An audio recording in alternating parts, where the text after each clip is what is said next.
Good morning, good afternoon, good evening, everyone. My name is Steve. I'm the community manager here at QuantGate Systems. It's my job to be able to update you on all things QuantGate and all things the Pilot trading app.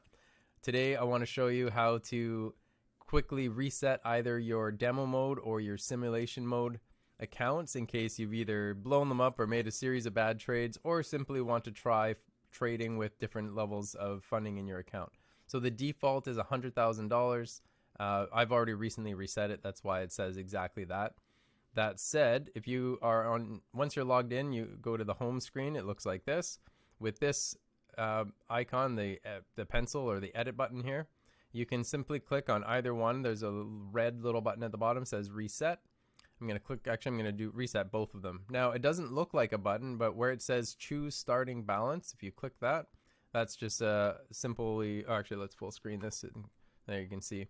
So let's say $250,000 for the demo mode. Now I click the plus sign and you'll get a little message saying that the demo mode paper trading has been added to my account.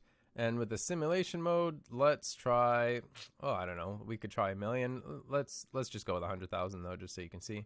And then the plus sign, another little message. Okay, so now you either can click on here and go to home, or from that last screen, you can just click the back button. They'll bring you both back to, or they'll both bring you back to the same screen here, which is just the two demo mode accounts that you have access to. Right, so that's it, short and sweet. I just wanted to show you how you can easily reset your demo mode, and we'll see you in the next video.